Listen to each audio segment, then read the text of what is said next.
All right, coming up next, it's a UFC lightweight division bout.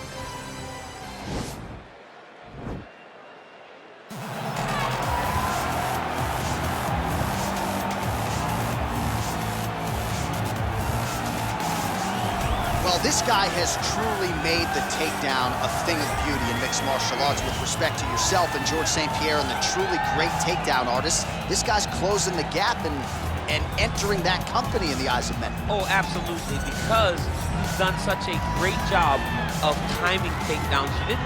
I haven't seen anyone so good at slipping a jab into a takedown since George St. Pierre. Right. He does a phenomenal job of getting from step 1 to step 2 before his opponent even realizes now he's in on my legs. And if they do get their hips back, immediately he's up into a foot sweep, or a headlock, or an inside trip.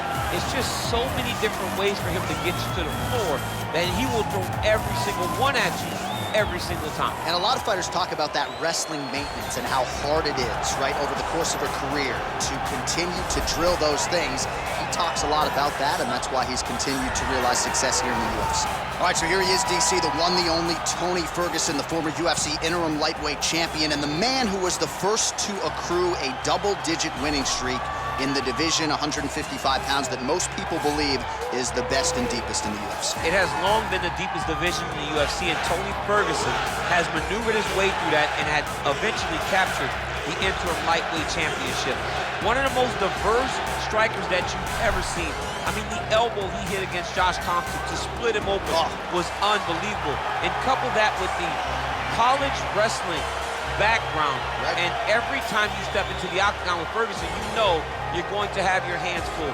From him walking to the octagon, dancing, to getting in there and being so free-flowing, Tony Ferguson is one of the best fighters on the UFC's roster. He really thrives under the bright lights. He is a finisher of the highest order. His training habits are truly the stuff of legend. Eddie Bravo talks about this guy training for 6 hours straight. Probably ill-advised for most fighters, but El Cucuy can do it. He can do it.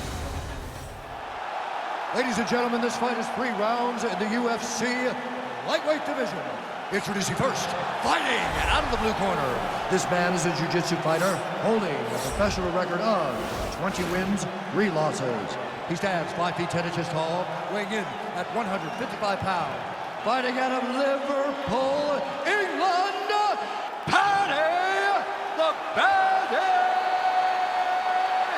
PIMBLETT! And now introducing his opponent, fighting out of the red corner. This man is a freestyle fighter, holding a professional record of 26 wins, 8 losses. He stands 5 feet 11 inches tall, weighing in at 155 pounds.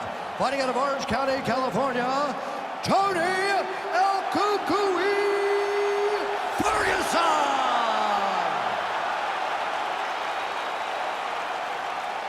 And when the action begins, our referee in charge, Dan Murgliata. Dan Murgliata. You ready?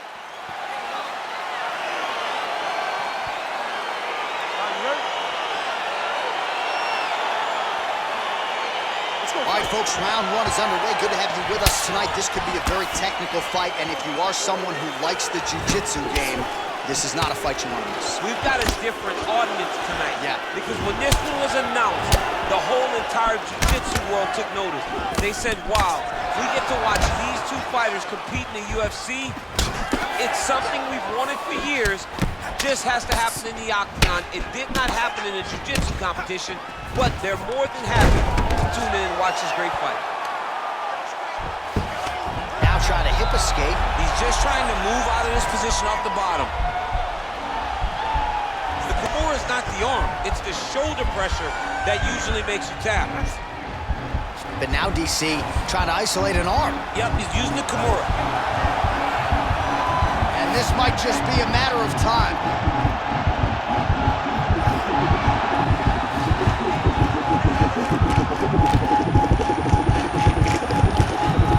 And there it is. It's over. It's over. Yeah, so a quick night at the office for him here tonight. He told us he wanted to be efficient. He didn't want to waste a lot of time. He felt his opponent knew the takedown attempts would be coming. and he got the fight to the ground relatively easily, and his submission skills then took over. Big result for him early in round 1 tonight. All right, let's take a look back at the replay as he gets it done by submission tonight, champ. Just watch how slowly he approaches the submission, though. He never rushes. He takes his time, but it's his trickiness. It's his ability to trick people into going to the floor with him that puts them in danger and finishing fights. So there he is, your winner by submission. That is a finish they will likely be talking about for some time. Big win, major statement made to the rest of this division. Ladies and gentlemen, referee Dan Liliano's calling stop to this contest at 1 minute, 43 seconds of the very first round. For the winner by submission, Tony Ferguson!